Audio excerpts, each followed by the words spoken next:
Good morning, everybody. Good How are you morning. today?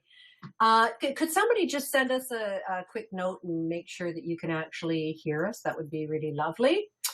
And welcome to Vagaro's monthly business resource webinar brought to you by the Profitable Salon Owner, where we get salon owners profitable fast. very fast. And we are the two blondes.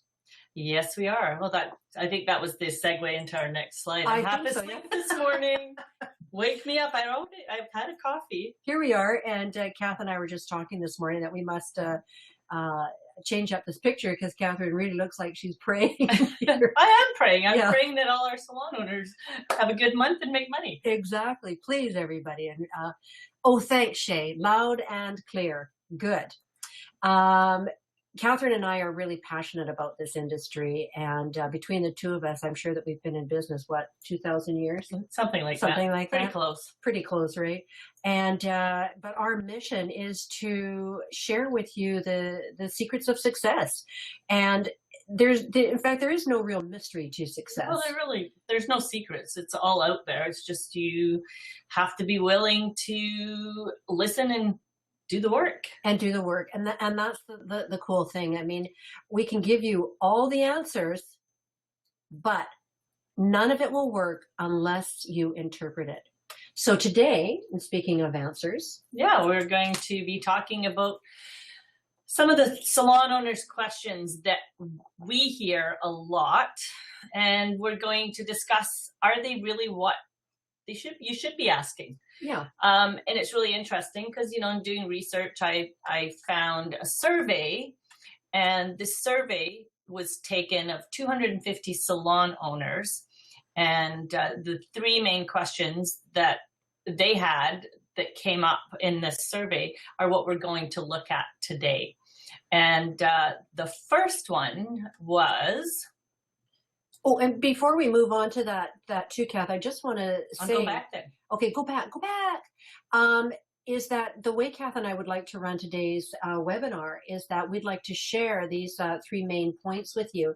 And then afterwards, we would like to open it up to all of you to ask your questions, to find out, what is it that's really important to you? What are the things that you might be struggling with, that you might need some help with? And we will try and offer you some succinct and clarifying answers to your burning questions. Yeah, and because understanding that, people on the webinar, there are all different business models. Exactly. There are owners who have staff that they deal with on a daily basis. There are owners who have booth rental salons. There are independent owners. But really listen, because you never know where you're going to be. Exactly. And you never know where your business is going to grow. Absolutely. But here's the one thing that is really important. All of you are running a business, whether it's multi-chair or single operator, it is still a business, in which case business principles remain the same. Totally.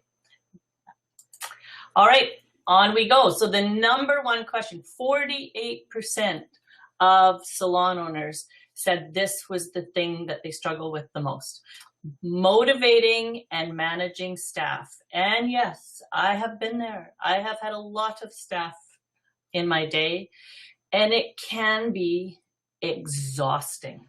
Oh my goodness, I could have a nap just thinking about it. Yeah, no, it can be very exhausting. Because the truth of the matter is that you cannot motivate staff.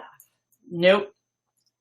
It is a sad fact. You can inspire, you can empower, but you cannot motivate. And if you try to, that's why you're exhausted. Exactly. Because it is a never-ending, thankless job. It's like Sisyphus pushing that rock up the hill, only to be pushed back at the top, because just when you think you might be succeeding, it rolls back on you. You can't motivate staff. The motivation has to come from within. And the same with managing. The word managing staff is interesting to me, because I don't really believe you can manage people. I believe you can manage systems. But I don't believe that you can manage people. Mm-hmm. So you have to have systems in place that's what you can manage. You can manage the systems that are in place that will empower your staff. Right. And here's the thing, in saying that, the motivating and managing staff that you can't do, there's a way around it, right? There's systems and acknowledgments that you can put into place to make it able for you to work with your team and help your team move forward. Absolutely. So let's talk about some of the pain points that some of these salon owners were talking about. I love this. Main pain points. Because it is painful. It is really painful. And there's nothing more painful than being really excited about your business and sharing it with your staff and basically having them yawn in your face because they just can't share your vision. They can't see your vision. The vision that's in their head is their vision, not yours. So we have to find a way to work with them. Yeah. So the main pain points are keeping them happy within their job. Again, I believe you can't make other people happy. No, happiness is from within. It's internal. Mm-hmm. But what you can do is give them a lovely, fun, upbeat place to work. Hear, hear. When I read some articles, etc., on how people treat their staff, I am either overjoyed or horrified. And I'm seeing it's kind of interesting because when you're looking at staff management, you are looking at more and more innovative ideas in moving staff forward. Like life is changing, and surprisingly, one of the companies that has had such a huge impact on the workforce is actually Google. And I don't know whether all of you know about Google and their workforce and how they work. They are actually changing the way that industry works with their employees. Yeah, and Richard Branson is another one. He's Virgin. Yeah. He is amazing when it comes to looking at and dealing with people. Exactly, because Branson, one of his key factors is that the number one customer in his business is his employee. And I think that's one of the things that we have to take into consideration is that a happy employee is going to be your best customer. Yeah. Absolutely. So, keeping them happy within their job, and you have to look for ways to do that. Well, I just was reading a very interesting article the other day, and Kath, it's left me on what company it was, but I think actually it's Branson. And he has allowed his employees to determine how much vacation time they need. Mm-hmm. Yeah, and we're also afraid of that. I know. Oh my God, they're going to want more than I can possibly give them.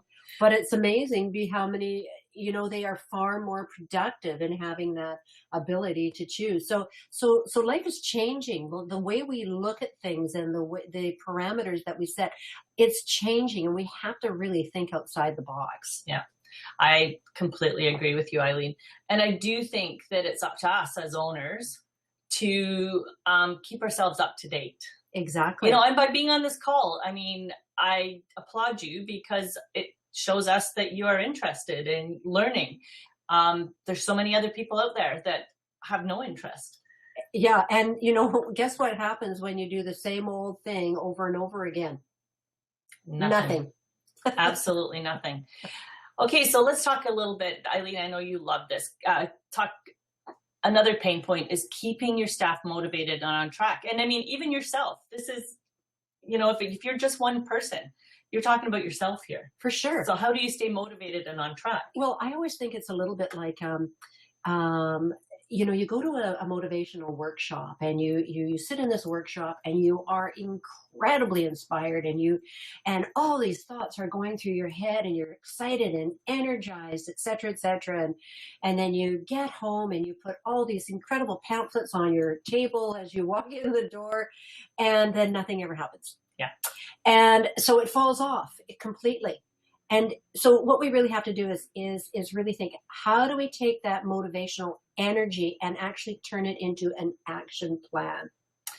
And I really love when you say action plan, because I think if you go to these things and you even implement one thing, one idea. So the idea that's, is top of mind.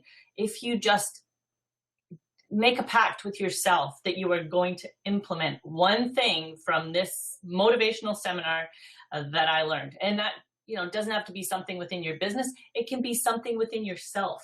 For sure. And here's the other thing about motivation. It's I kind of think of it kind of like going to church every Sunday. By going to church every Sunday, you sort of reinforce the motivation for going. But if we stop those meetings, we lose it. The same thing is true with motivation. Don't go once a year. Find podcasts or books or whatever that is going to keep you in the game and keep you inspired. Look outside your own industry for motivation. Absolutely. And I really think that that's a big one. Look outside of our own industry. And you know what? It's great now because with our mobile phones, we can carry our own education with us. Oh, and if you're going out for a walk, take your phone and a set of earphones, and you're learning as you get exercise. exactly. I mean, it's got to be one of my favorite things to do, is because it keeps me walking a heck of a lot farther too, because I'm so interested to hear what they might have to say. We were talking the other day and about brainstorming, because brainstorming is a great way to think outside the box. Mhm. But what we decided was that instead of coming up with good ideas, we should really look at coming up with bad ideas, which sounds kind of anti, Yeah. but here's the thing. By thinking up bad ideas, it starts the creative process going. And the next thing you know, you've got some really interesting and innovative ideas that might stick you outside the box. So, And when I like to talk to people about keeping people, when we talk about keeping them motivated, or the word I like to use is interested, involve them. yes. Involve them in the business. Right. Involve them in your decision making. Involve them in their own career path. Sure. Have a bad idea day or meeting with your people. And I mean, they'll laugh but Again, fun. right? So, get them to have their input, because you'd be amazed at the different, let's face it, we're dealing with a creative industry. I think you'll be amazed at the kind of ideas that people bring forward at the table that you might find fun and interesting and be able to move forward with, right? And if people think they're a part of something, They're more likely. yeah, but they are definitely, if they feel that they have a voice, and I've heard this over and over and over again from staff, if they feel like they have a voice, they are going to be more engaged and loyal. Exactly, because they feel like they're part of the process. I love this one, Kath, getting comfortable with selling, because what's the one thing that we hear from stylists or service providers all over the world? I am not a salesperson. Ha ha! We laugh. We cry, actually. Yeah. Because to be honest, if you have a client coming back and sitting in your seat for the second time, you sold them something. You sold them a time slot. You sold them yourself. You're a salesperson. Get over it. Get comfortable with selling. Or get them comfortable with educating. Exactly. Because Kath and I like to think about, in our industry, selling isn't selling. It's educating your clients. Educating your clients on how to take care of their hair. And, I know a few of you have been on quite a few of our webinars, and you hear us talk about the what, why, how. So what, why, and what you're using, why you're using it, the benefit to them, and how they should use it. How they should use it at home. And it's so simple. And that's all you have to do is just tell them 3 things. You don't have to ask them to buy anything, but if you tell them, they'll want it. Yeah. So educate, educate, educate. And then consistency from day to day. And this is we all have this as an issue. Consistency from day to day. You get people that come in and one day they're great, the next day they're really low. It's really hard to keep people consistent. But the one thing I like to say is, when you walk in the door of your salon, whether you're an owner or a stylist or an esthetician, the minute you cross that threshold, you are on stage. Da da da da da da. And seriously, that's the way it is. So I don't care about consistency. We owe it to the client to be consistent. One of the biggest mistakes, and this isn't just in our industry, you guys, this is everywhere, is that the moment that we walk into our business or our place of employment, our personal life is really has to go on the back burner, because all of us are involved with the consumer. And particularly in our business, the consumer is everything. The client is everything, and exposing them to a great service. You can't wear your personal life in your job. Mm-mm.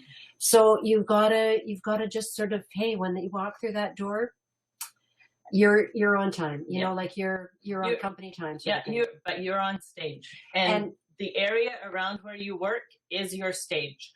And I don't care what's going on with you. If you can't be on stage, you should not be there. Got it. And if you're an owner, it is up to you to model this behavior, because one of the things that all of our people are looking for is in modeling your behavior.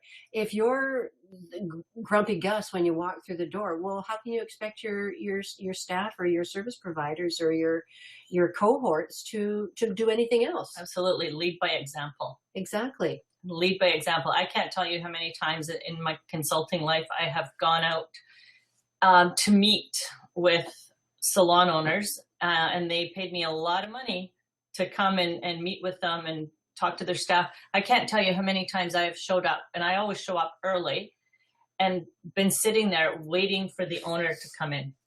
And it used to really bother me. And then I thought, like, they're paying me over $1,000 a day. Why? Really, it's their not money. It's their money. If they don't care about their business, then that's their problem, not mine. But what it showed me was the example that they were setting for their staff. Yeah. And if they complained about that, then I just took them to the mirror and go, there's your problem. Exactly. It has always boggled my mind, the amount of educational tickets that I have sold for sometimes hundreds of dollars to service providers, and then they don't show up for the class. They pay their money and then they don't show up. And I think, people, really? Have you got that much money to waste? Like, come on. There's a reason, like, we need the education, because education is motivational. Sorry, got off. That's okay. You got off on a tangent there. Okay, so, and this is something we all struggle with if we have staff. Dealing with absenteeism, time off demands, sickness, vacation. Pregnancy here in Canada is a big deal. They get a year off. Mm-hmm. And we have to hold their job for them. So all of those things are really tough to deal with when you're dealing with staff. But look at Richard Branson. Exactly. And it hasn't stopped them in their progress at all. So, we have to really think about, was what we're offering. I think, like, I even have to think to myself, when people put parameters on me, I find myself mentally sort of pushing against them and saying, well, how can they do that? And I think about all my years with the corporation, right? And the parameters they would put up, and I would feel myself like, ooh, they can't say that, they can't do that. And I would feel that I don't want to do that. But imagine if they had come and said, it's sort of an open book. I mean, I love my job. I would just feel more involved in it and happier to do it, rather than thinking that I'm going to get a slap on the wrist for doing something or whatever, right? And, life has changed. At one time, I demanded of my staff when they first started that they work 3 nights a week and minimum, and every Saturday. We weren't open Sundays. We're having trouble with that now. Yes. A lot of them don't want to work 3 nights a week. So, and part of it, we say, so the questions we ask now are, how quickly do you want to build your business? Yes. So in other words, you turn the responsibility for their business back to them. And that's one of the things that I think is one of the most important things when we're talking about motivating and managing staff is the type of questions that you ask your staff and helping to move them forward. And there's actually, so when you're sitting down with someone, and especially when you're doing, say, a monthly or quarterly review, and, you're looking at their numbers, rather than turn it into something, well, you need to do this or you need to do that. I think the way you just said that, Catherine, is so important. Is you have to ask your staff, will you tell me what it is that that is going to work for you in building your business? Tell me what you need to move forward, because then that way they, again, going back to being involved in the process, they're part of the process, and then they take ownership of it. Yeah. So really start thinking about the way you ask questions of your staff. True. I think it makes a big difference. Yeah, it absolutely does. I think we need to Yeah. really think long and hard about that. And actually, instead of making demands on the staff, yeah. Again, we're just involving them. Yeah. We're giving them a voice. Exactly. And actually, we've got a PDF on the 5 coaching questions to ask. And at the end, if you want to send us an email, we'll send them out that PDF, because it's a really powerful. Excellent. All right. Number 2, this was 32% of the respondents. How do I get more clients? That we hear that all the time. And the main issues around getting more clients, according to the survey, were, coming up with marketing ideas aside from discounting. Holy smoly. Giving somebody a percentage off is not going to drive your business, other than perhaps for a one-time deal. Yeah. But basically what happens when you discount, people want the discount every single time they come in. Yeah. I would rather see you do a value add. Exactly. Like give them an added value without changing your price. Yeah. Totally. I think we get caught in this discounting mode, and it's not healthy for any of us. No, it's not, because then you're giving away your services. So I don't know if any of you do value adds or understand, the whole concept of value add. We all see it all the time in a lot of the big box stores. Instead of discounting, they give you, let's say, a cosmetic counter. Mm-hmm. So if you spend $50, then you get this nice little kit of gift bag, and how many people, I can't tell you how many of my friends I know wait for some of those coming on. Absolutely. I've done it myself. Yeah. Right. Because I thought, oh, the bag is so cute. Yeah. So okay, again, I'm a sucker. Yeah. So again, value add. Yeah. There's lots of different things you can do. There's a lot of things you can value add that don't really cost you very much. You can add a deep conditioning treatment at the back bar. And you can put a value on it. It's value added. In your aesthetics room, you can give them an eye treatment. Yes. There's so many different things that you can value add.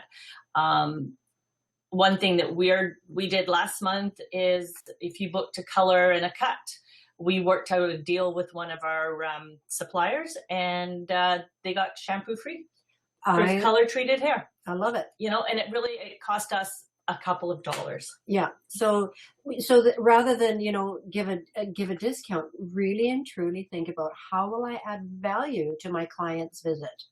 I think, again, we've done webinars on pricing, and hopefully you were on the last one, so we won't get into it too heavy, but, pricing is important. Yeah. And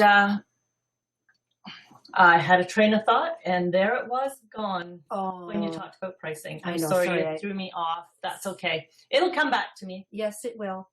Okay, so the next point is, advertising and Facebook are not working to bring new clients through the door, to a certain extent, because over the past couple of years, as we've seen social media grow, it has been one of the number one drivers to bring in new business. Well, we're seeing a real shift in what's happening in social media.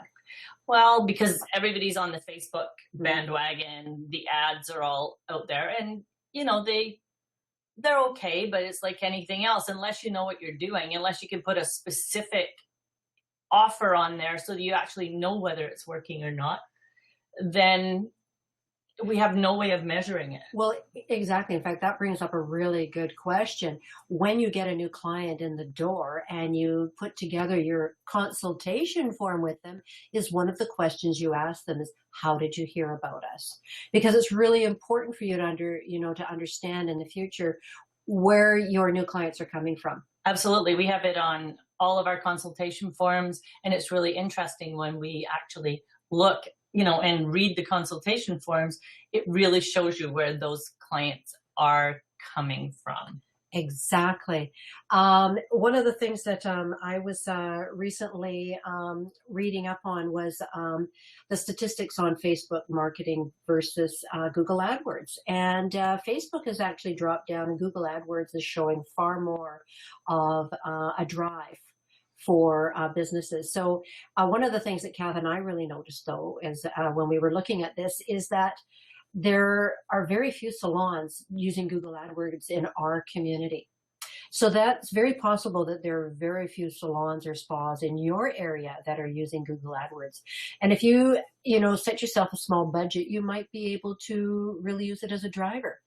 However, looking at the analytics is not necessarily something that you're going to be great at, is it? No, it isn't. And really, I've done Google AdWords to drive a new business that we opened last year. And it was really interesting because, we track. So we see a lot of people coming from the internet.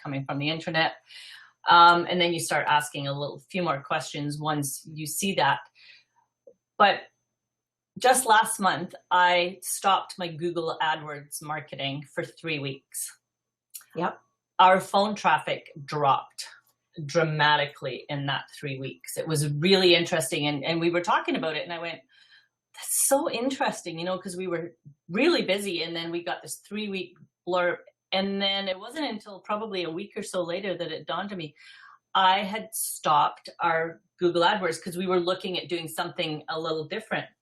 As soon as it went back up there, amazing. The phone starts ringing again. So really interesting. But I will say it's not something that if you're not comfortable with marketing that you should tackle on your own. Right. So that's where we were sort of getting with is that, if you're interested, talk to an expert. This is always what Kath and I, say to you is that, we do what we're great at. And when we find something that we'd like to do, but we're not great at it, hire someone, get a professional. And remember, please definitely think about this, because if you're spending $300 a month on, let's say, Google AdWords, if you make $900 back from those ads, that's a bargain.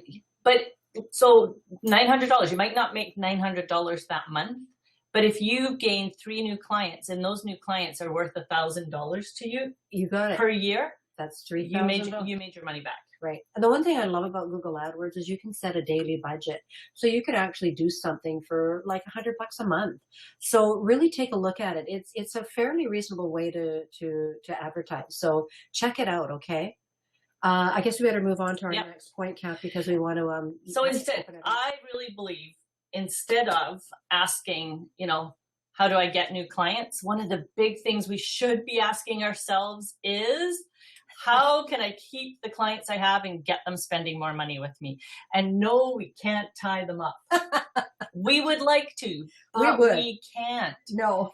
And the big thing, and I remember what I was going to say, the big thing that we're dealing with right now is our clients are pushing their appointments longer. Yes. Out longer.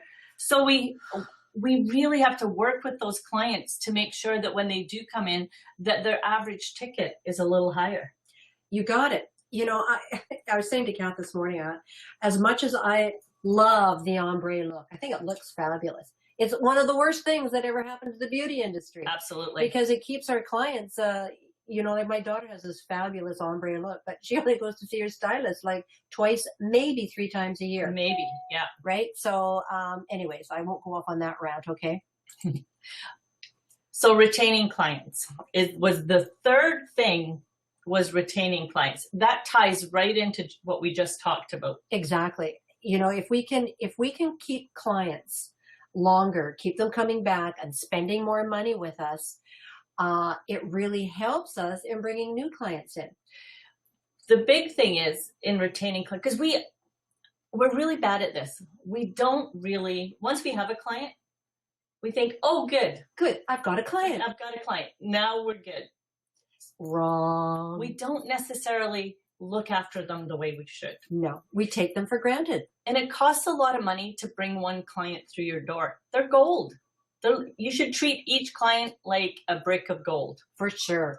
Like, seriously, think about what one client brings you a year. Even if it's the ombre client who's coming 3 times a year, it's a fairly expensive process. So maybe you're charging them $200 or $300 to do their ombre. And if they're coming in 3 times a year, that's still $600 or $900 a year. So we have to really think about it, right? Retention is everything. And I really want to know, I'm going to ask this, please let me know. Do all of you look at your retention stats every month? Yeah. Be honest. Yeah. Like seriously. Be honest. Because that is something, and we've preached it in these webinars before, that is something that you absolutely should be looking at. And with Vagaro, it's at your fingertips. Exactly. That's the easiest thing to check, right? Retaining clients. Imagine, because for every client that you lose, you've got to replace them. And what we were just talking about in bringing in new clients, if you don't retain your clients, you've got to replace them all the time. You're in a cycle of constant. Exactly. It's like you're on this hamster wheel of constantly trying to get new clients instead of really focusing on the clients clients that you have, because honestly, there's your money. For sure, because not only are they spending money with you, they become your fans. They're the ones that are going to do the referrals and talk to other people and share with you. You know how we were talking about how your staff are your number one customers? Well, really, your clients are right behind them. They're the ones that will be your raving fans and bring in new clients for you. So it's amazing that the cycle that they create for you. Yeah, and we're going to get into that, and we're going to talk about what it means. If you're retaining your clients, those clients are going to turn around and be the salesperson for your business. So you don't need to be like constantly out there advertising for new clients all the time. If you got great clients and they are helping you, they will help you build your business. You got it. So these are the main issues that came up when we did the survey to retaining clients. And I hear this all the time: justifying prices to clients in comparison to cheaper competition. And we talked about that in our last webinar. Yeah, having to just, to me, price isn't the object. If you're offering a more expensive service than the salon down the road, and someone says, "Oh, you're more expensive than salon down the road," you say, "Yes, we are, and here's why." You don't have to justify or whatever, because there's a reason why you've priced things the way you've priced them. Yeah. That, again, it's all to do with the experience. We're going to, go into that. But if your experience in your salon is different from Betty Boop down the road, that's what clients are paying for. So we talked about it last time. You may have a much nicer salon. Your rent may be that much more. You've got to find those clients who love coming to you and are willing to pay your prices. Exactly. And, there are clients for everybody. Pricing isn't the reason why people come to you. It will be your personality. It will be your skills. It will be your empathy. It will be so many more things that that people are coming to you. Pricing will be the way the salon looks. Do they feel comfortable there? Exactly. Is it good parking? I mean, there's so many reasons, but pricing isn't going to be the number one reason people come to you. So don't be afraid of pricing. Yeah, you're here. And justifying prices to clients who use home-based services. Oh, and how many times have we seen this, Eileen? A stylist leaves a salon to take their business home. And I am not, if anybody here has a home-based business, I'm not slamming you. I'm just telling you that this is what we've seen. They leave a salon. They're charging one price in a salon. We saw somebody actually do it a while back. So they were charging $70 a haircut in the salon that they were at. Yeah. And they went to their home, and what did they drop it down to? I think it was $25. By $25. What did they just do? They just devalued their own ability and experience. Right. And not everybody wants to go into somebody's home. Exactly. So and of course that's why they drop their price, because they're thinking, oh my gosh, my clients won't come to my home. But if you continue to give them exceptional service, they're going to come with you no matter where you go. And as long as you have a really professional space. Exactly. So, and here's the one we love, right? The staff not rebooking clients. We'll talk about retention. You know what? Clients don't come back if you don't ask them to come back. And if you don't give them a reason to come back, even the ombre, and again, rebooking is the easiest thing in the world if you simply educate and tell your clients what it is that they need to do to maintain their style. look, their style, right? Yeah, or their skin or whatever it is. But if you don't tell them or you don't invite them to come back, they're not going to come back. They're not going to read your mind. And, you know, if you're not good at it, put a rebooking contest in place. For sure. I mean, there's so many ways to go about getting your clients coming back, but you have to ask. Yeah. So, and if anybody wants to know what a rebooking contest looks like when we are in the ask the question phase, like, please ask us, because I have a few of them. Yeah.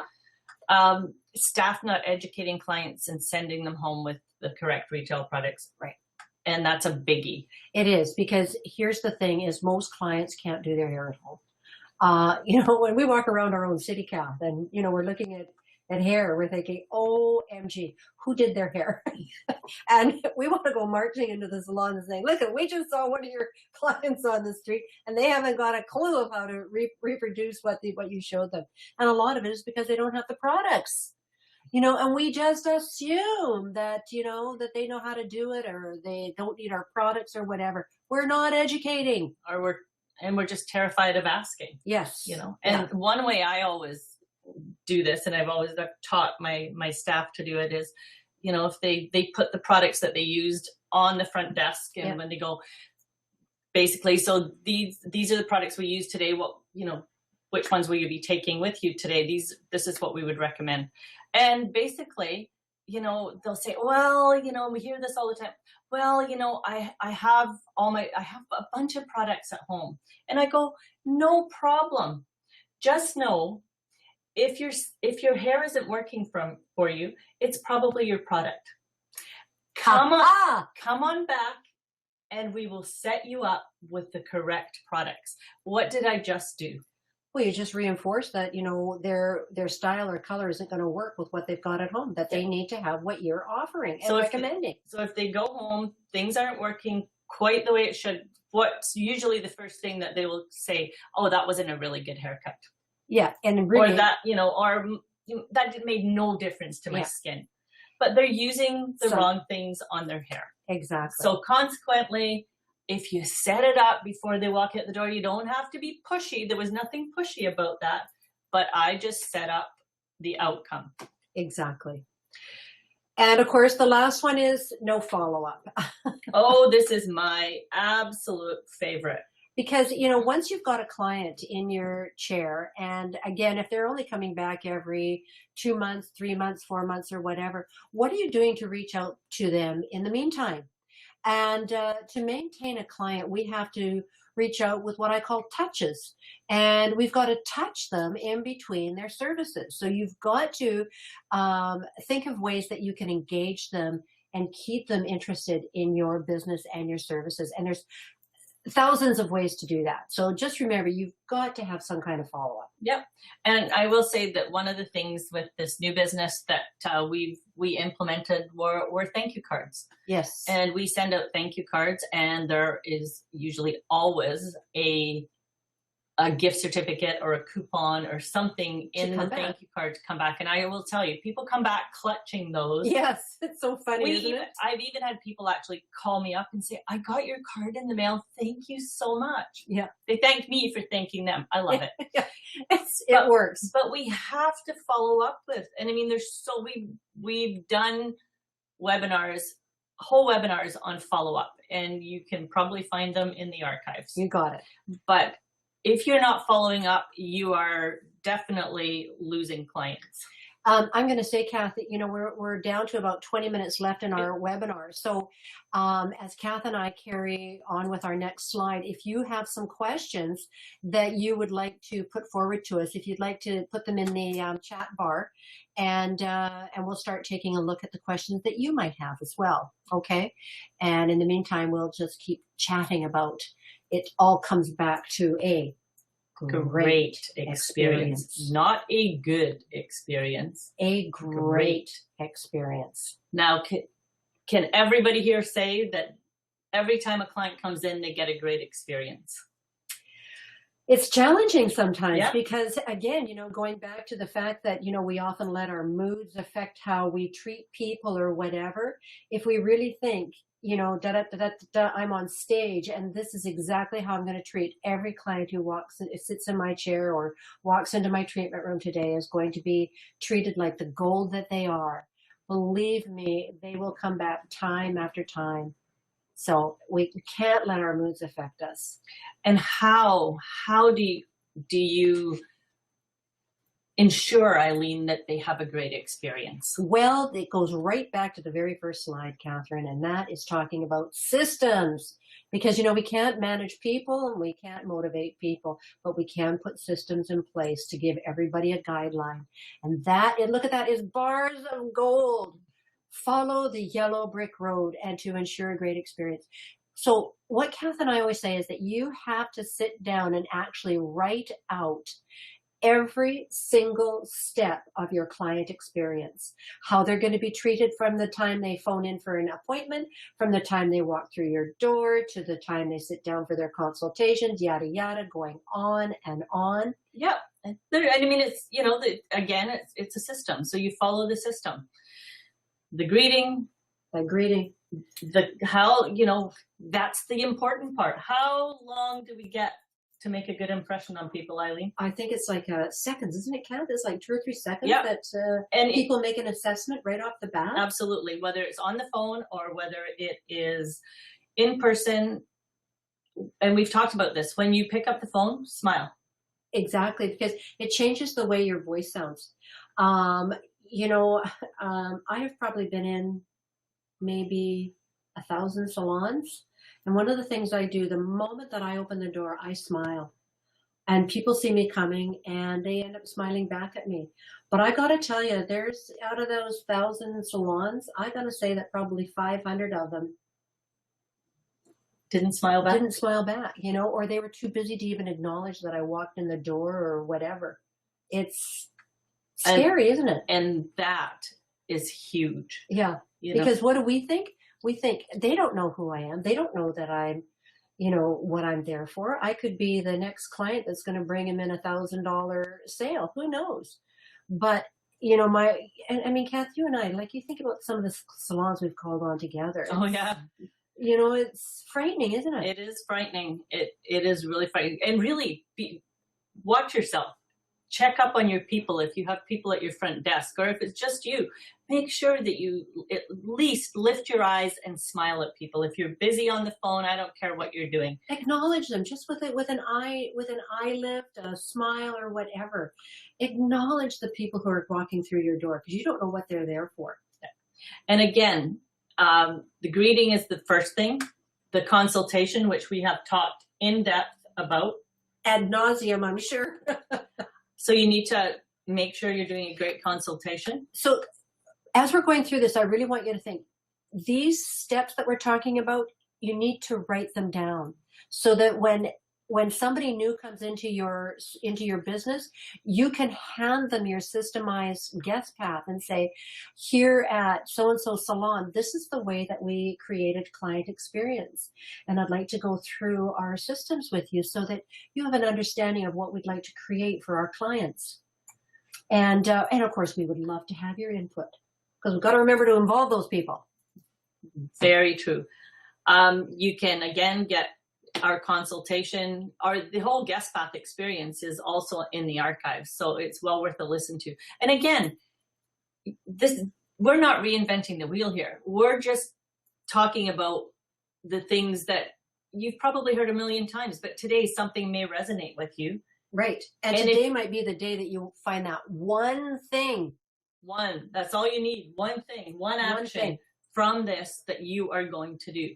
So the guest path includes the greeting, the consultation, the whole service part, the close, which is critically important. Because what's the close involved in? Like, let's take a look at that. The close is when we finalize the service that the client has come in for. It's also when we're getting our money, you know, it's like, it's why we're there. We're running a business. True. Aren't we? Yeah, we are running a business, and it's to, you know, reiterate everything we've talked about. You got it. So we're gonna finish up the close by asking them if we have fulfilled their expectations on their service. We're going to educate them on the products that we use for them, and we are going to ask them to come back. And of course, we're going to do that whole close before we take off their cape. Or let them out of the treatment room. Yeah. Yeah. Bart is standing against the door. You're not leaving yet. Well, we probably need to practice how to do it. But practice makes that perfect. client who was tied up that had a few slides back? Yeah, there he is. Yeah, we can't tie them up, but it would be nice. And the follow-up, please, please, please, if you are not following up with your clients, if you take anything away from this, anything at all, that's what you need to implement, because that is going to be the difference between retaining clients and losing those clients. Because we've all been there. Oh, I haven't seen so-and-so for a few months now. Yeah, I wonder what happened to Mrs. Smith. And that's why if you're running a retention report every month, 90 days back, you'll see if you haven't seen somebody. Exactly. And then you can send out something to them, inviting them to come back.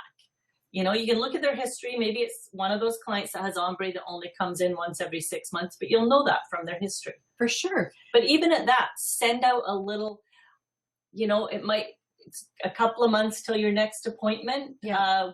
You could send out something saying, we should make your next appointment. Well, and the other thing, even with ombre, which is, like usually done with a toner or whatever, right? Mid ombre, you can suggest, that, because you and I are blonde and, the tone fades, right? You can suggest, what, you might need a mid-service toning. Yeah. Why don't you come on in and we'll just freshen up those highlights or whatever. There's all sorts of reasons for you to reach out and ask. And you could send out a newsletter every month. Now, a lot of people are hesitant to give emails because they don't want more, because there's so much junk email coming to us now. But if that's the case, if you have really great clients, mail it. Exactly. Hard copy and mail it. Yeah. It's amazing how interested people are in getting actual mail. I know that, I've got a couple of companies that send me a real life newsletter, and I'm thrilled to get them. I want to hear what's going on with that business or whatever, because it's something that I'm interested in. Yeah. And the same thing, your clients are going to be interested in it, but it's another way to reach out and touch in between services. And if you want to know anything about the follow-up, check on Vagaro, because we have done a full webinar about follow-up. Yeah. If you can't find it, let us know, and I will make sure that we get it to you. You got it. Because it is critically important. Critically. I guess nobody wants to ask us any questions. I know. I was just thinking that there's no questions. Nobody loves us. Well, we'll sit and drink our wine then. Oh, I like that. Yeah. I think we need to replace this picture too, Cal. Yes. My hair's shorter and you're not wearing glasses. Yeah. Back to contacts. Yeah. And boy, does she look good. Back to contacts. And that's the other thing, for years, I would not wear contacts because I hated them. And it was just, my optician said to me, contacts have changed now. Why don't you consider? Yeah. But I would never have thought about that if she hadn't brought it up to me. Exactly. So again, it's ideas, it's constantly. So now not only did it get, because I have to wear glasses sometimes, so they get that business, but now they've got me into contacts, which is like another $800 a year. Well, here's the thing is you only buy glasses, every couple of years or whatever, but contacts, you got to completely go back over again. So, Robin, thank you for asking a question. I would like to hear about the rebooking contest. Okay, that's so a great one. The simplest rebooking contest that you could have up and running by tomorrow is get a fishbowl and put it on your desk, and you can offer. Now it depends on the business that you have. What we do is we offer, if you book your next 2 appointments, you can enter and you can win a year of free haircuts or a year of free pedicures, up to a maximum number. Our maximum is 8 because most of our clients, we like to get them in every 6 weeks. So that would be a maximum of 8 haircuts. And then we put the total value up there. So you know what? It is amazing how that bowl fills up. And they don't get the free haircuts or pedicures until their 2 pre-booked appointments are completed. Exactly. And you know, like Catherine's got this really big salon. So, you know, offering up, you know, a year's service may not be exactly the best one for you, but you could easily say, you know, like a one service or one haircut or one color service or whatever, right? Yeah, or you can, you know, you can simply, I like to do it bigger because I'm trying, go home. well, yeah, but I'm trying to get people into the habit of rebooking. Yeah. So I've done it in a zillion salons. Every salon that I ever went into consulting, that's one of the first things that we did. For sure. To help with rebooking. And I think it works. Yeah. And we do that particular contest twice a year. We do it to build January, February, and then we do it to keep our summer running. Right. So get it out there right now, you guys. Get it out there. And the thing is that once your clients are used to rebooking, they will always rebook. Yeah. So and the other thing you can do if you want to do something a little smaller, it definitely is, you know, you can rebook your next appointment and enter to win your service. And so everybody that rebooks their next appointment puts their name in and you pull out one person. So one person a month is getting a service. But when you have a winner, ask if you can take their picture and put it up on the front desk and on your Facebook page. You got it. Because that shows people that you really are following through. You got it. Shay's got a great question here. First of all, she's asked us about advice on relocating, but she also said, could you talk about email marketing and any software systems great for our industry? Well, guess what? You're on one of them. Vagaro Salon software has all sorts of programs and email marketing. They've got templates that you can use. I mean, their systems are amazing. And I often think that, you know, we get into Vagaro because of their fabulous online scheduling program. But when you take a deeper look into what's available through their reports and their marketing, it's an amazing system, isn't it, Kat? Yeah. Yeah, I think explore, and you know, you can talk to them about their capability with their email marketing, but I think why go someplace else if you don't need to? If you can't get enough, if you can't send out enough email from there, the one that we have used is MailChimp. Yeah. So, but I really love what Vagaro does. So check it out and see what they've got going on. Shay, when you asked about this advice on relocating, you're in a salon suite. Now, when you say you're talking about relocating, are you moving to your own business? Are you moving home? Whatever. Here's a great opportunity really to reach out to your clients and let them know what's going on. Create your own business Facebook page, by the way, and make sure you've got a website. You can build your own. I mean, you don't have to spend a lot of money. Vagaro can help you do that, and they get their own through. Oh, that's right. Yeah. Yes, yeah. There's another service that Vagaro does for you. So. Yeah, but I'm just not sure what you mean by relocating. Yeah. So it makes it difficult to answer your question. If you can maybe elaborate on that a little bit, that would be really helpful. If you want to send me an email after, we can definitely, you know, help you a little bit more. So. We'll send you out an essay. Yeah, we get a little verbose sometimes. Oh, perhaps you've all noticed. So I would like to ask you a question. Yes, we have, Robin. And if you go to our website, it's on our website. It's called The 7 Essential Strategies to Transform Your Salon Business. And if you go to our store, you will find that we have not only the full book available, but you can actually purchase the strategies one by one. And in one of those strategies, I think it's strategy 2 is all on marketing. Yeah, it is strategy 2. Okay, great. Thanks, Shay. Thanks, Shay. Yeah, we can get into sending an email in depth.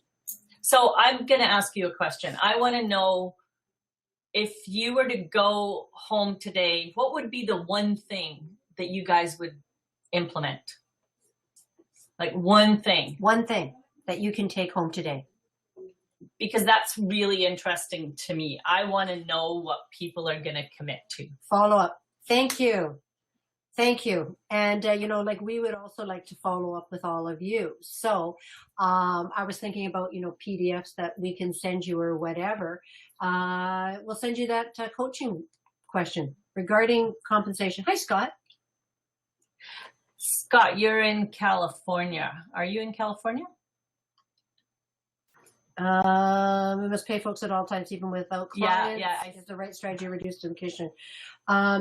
To be honest, Scott, I'm a huge fan of hourly wages as opposed to commission, because I think it gives more consistency to our staff.